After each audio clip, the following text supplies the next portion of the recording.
एक भक्त सदैव ये जानकर विश्राम करे कि कोई है जो सदैव उसका ध्यान रखता है।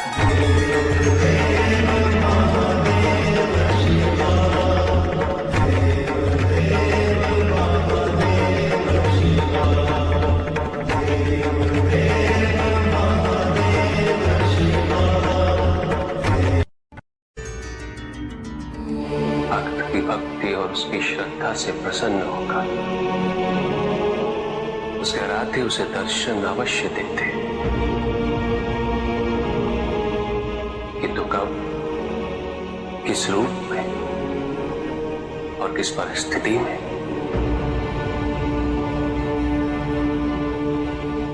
इसका पूर्व ज्ञान होना भक्त के लिए संभव नहीं होता। जब जब भक्त भगवान का ध्यान करता है, तब तब भगवान भक्त का ध्यान रखते हैं।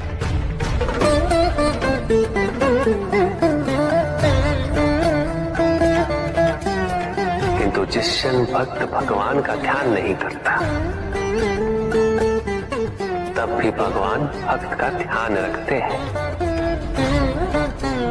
इसलिए तुम्हारा ये कथन उचित है नंदी। मैं व्यस्त हूं और मैं चिरंतन काल से लेके चिरकाल तक व्यस्त रहूंगा। प्रत्येक क्षण प्रत्येक भक्त का ध्यान रखते हैं।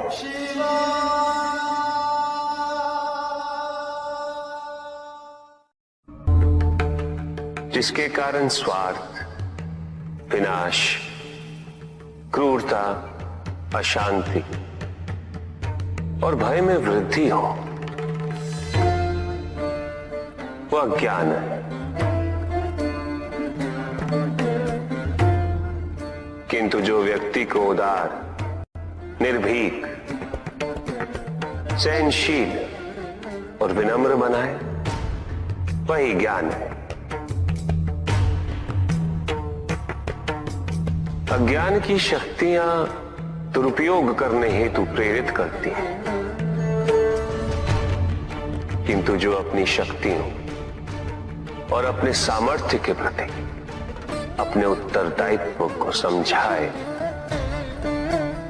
जो न केवल अपने अपितु अपने से पहले संसार के उद्धार हेतु प्रोत्साहित करे, वो ज्ञान है।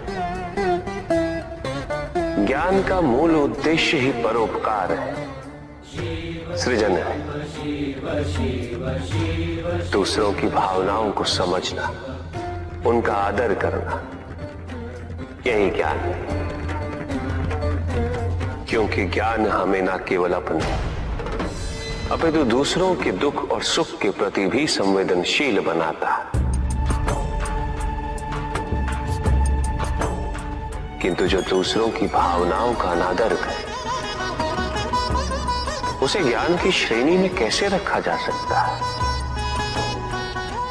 अज्ञान के कारण व्यक्ति सांसारिकता में बंधता जाता है, मोह माया में उलझता जाता है। अज्ञान परम सत्य से दूर ले जाने का माध्यम है, किंतु ज्ञान व्यक्ति को परम सत्य की ओर ले जाता है। ज्ञान मुक्तिदायक है, मोक्ष का मार्ग है, और इस मुक्तिदायक ज्ञान का सर्वोच्च रूप है आत्मज्ञान। और यही ज्ञान की पूर्णता भी है कि व्यक्ति अपने को समर्पित कर दे, छोड़ दे अहंकार को, तो ब्रह्म की इच्छा ही पूर्ण होती है, और अभी भी वही फलित हो रही है। ऐसा नहीं है कि हम उससे भिन्न फलित करा लेंगे, लेकिन व्यक्ति भिन्न फलित कराने में लड़ेंगे, टूटेंगे, नष्ट हो। कुछ भी सुनने और समझने के लिए मन का मौन रहना आवश्यक है। किंतु मन मौन रहना नहीं जानता। वो तो निरंतर कुछ ना कुछ कहता रहता। प्रतिपद शब्दों का आक्रमण चलता रहता है मन पर, और यही आक्रमण है जिसके कारण व्यक्ति कभी भी शब्दों के परे नहीं जा पाता। जहां जीवन की सत्यता का बोध उसकी प्रतीक्षा कर रहा होता।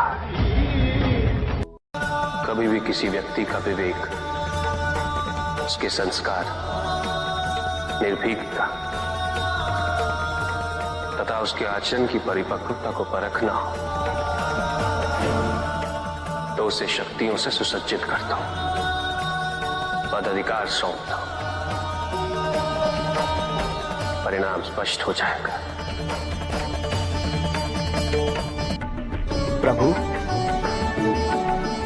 यदि आप स्वयं यहाँ कैलाश में उपस्थित हैं, तो प्रतिदिन का संध्या काल पूजन आपके समक्ष क्यों नहीं होता है? पूजित का साक्षात सामने होना मन को भटकने नहीं देता, किंतु जो सच्चे भक्त हैं, भगवान तो उनके मन में, उनके हृदय में निवास करते हैं। जिनके हृदय में श्रद्धा है, उनके लिए पूजा करने हेतु अपने आराध्य का साक्षात सामने होना अनिवार्य नहीं।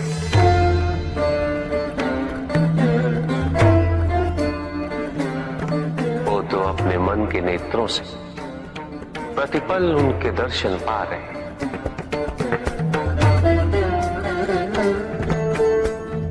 उनकी प्रत्येक अनुभूति में भगवान है।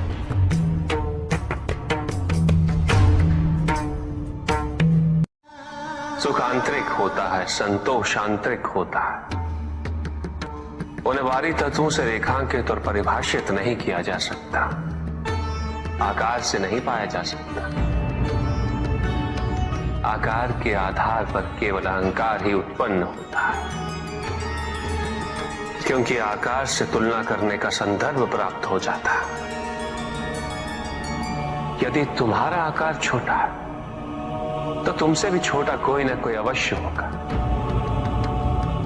और यदि उसी प्रकार तुम विशाल हो तो तुमसे भी विशाल इस संसार में कोई ना कोई अवश्य होगा। इसीलिए शरीर या आकार की तुलना करना कभी भी शाश्वत सुख का आधार नहीं बन सकता। युद्ध किसी व्यक्ति से नहीं गणेश, मानसिकता से होता है। युद्ध में संघर्ष अच्छाई या बुराई का नहीं होता, सभी में अच्छाई है और बुराई भी है पुत्र। युद्ध तो विचारधाराओं का होता है। व्यक्ति अपने पराक्रम पर, अपनी क्षमता पर तो संतान की जिज्ञासा संभवतः उन्हें ऐसी दिशा में ले जा सकती जो उचित ना। जन्म देना ही माता पिता का एकमात्र कर्तव्य नहीं होता, उन्हें अपनी संतान के व्यक्तित्व का सुधार भी करना होता है। सदैव माता पिता पे आश्रित रहने से संतान की उन्नति संभव नहीं होती। उसे अपना मार्ग, अपना उद्देश्य स्वयं ढूंढना होता है, और माता पिता द्वारा अपनी संतान को अपना लक्ष्य प्राप्त करने से रोकना यह अनुचित है।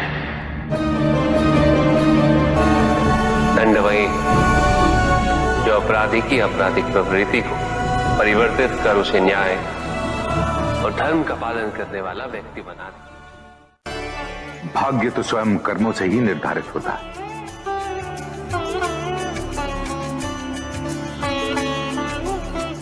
हमें ज्ञान चर्चा का विषय मिल गया है।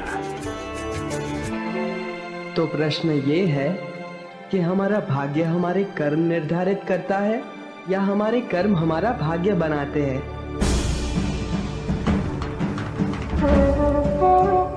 भी हम अपने अतीत की ओर देखते हैं तो मन में यही प्रश्न उत्पन्न होता है कि हम जिन परिस्थितियों में हैं, क्या उसका मूल कारण हमारे कर्म है या हमारा भाग्य?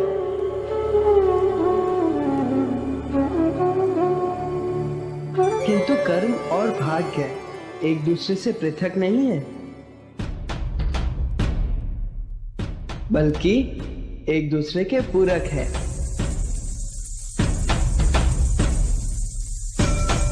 कर्म से भाग्य निर्धारित होता है और जो भाग्य हम अपने कर्म से अर्जित करते हैं वही भविष्य के कर्मों का आधार बनता है। इस समय ये पंख इस सभागृह के वायु पे आश्रित है। आप सभी की श्वास इसकी दिशा परिवर्तित कर सकती है। इसकी अपनी इच्छा कुछ भी नहीं, ना ही इसमें अपनी दिशा स्वयं निर्धारित करने की क्षमता है।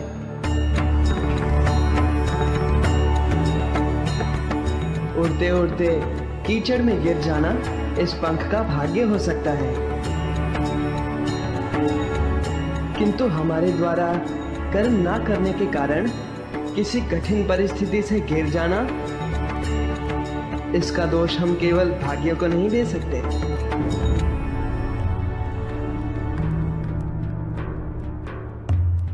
क्योंकि हमें अपने विवेक से कर्म करने की क्षमता प्राप्त है।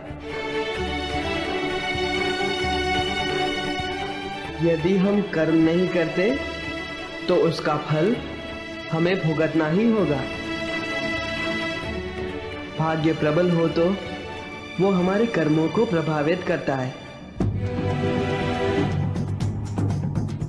किंतु ये भी सत्य है कि कर्मों की प्रबलता हमारे भाग्यों को परिवर्तित करने में सक्षम होती है। किस मार्ग का चयन करना है ये केवल हम पे निर्भर करता है। किंतु कर्म और भाग्य में कौन अधिक महत्वपूर्ण है? कर्म, क्योंकि कर्म ही सौभाग्य को दुर्भाग्य बना सकता है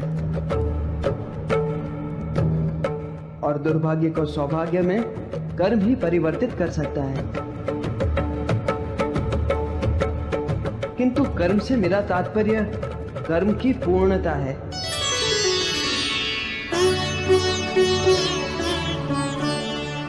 जिस प्रकार केवल जन्म देने से माता पिता का कर्म पूरा नहीं होता, अपनी संतान का पोषण करना, उसे इस योग्य बनाना कि वो संसार में आत्मनिर्भर हो सके, ये भी तो माता पिता का ही कर्म है। संतान को संरक्षण देना, अच्छे संस्कार देना, उसे उसके दायित्वों के प्रति जागरूक करना या सक्षम बनाना, ये भी माता पिता का ही कर्म है।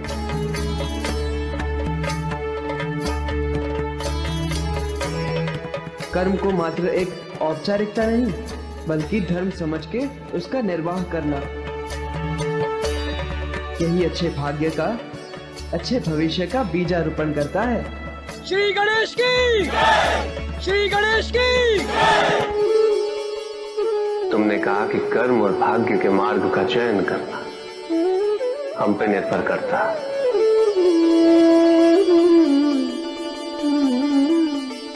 किंतु यदि कोई चयन करने के मार्ग का चुनाव ही ना करे तो क्या?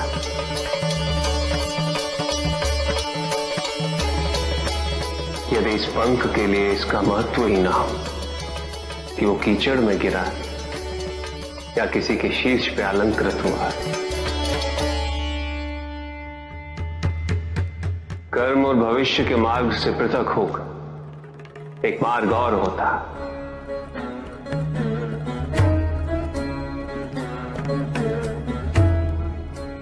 वैराग्य का मार्ग।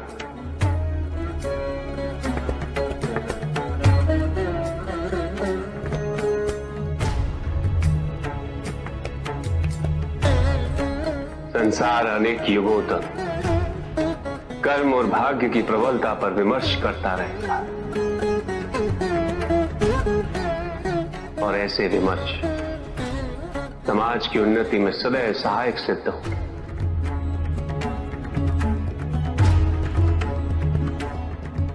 ना सम्मान का मोह, ना ही अपमान का भय।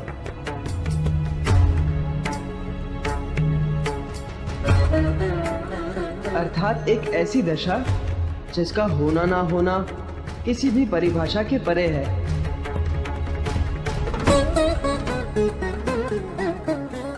महादेव की श्री गणेश की श्री गणेश की।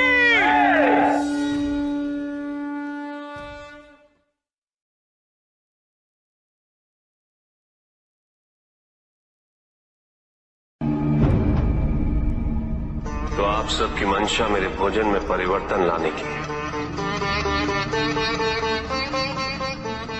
जी हाँ प्रभु, और इसका हमारे समक्ष ठोस कारण भी है प्रभु।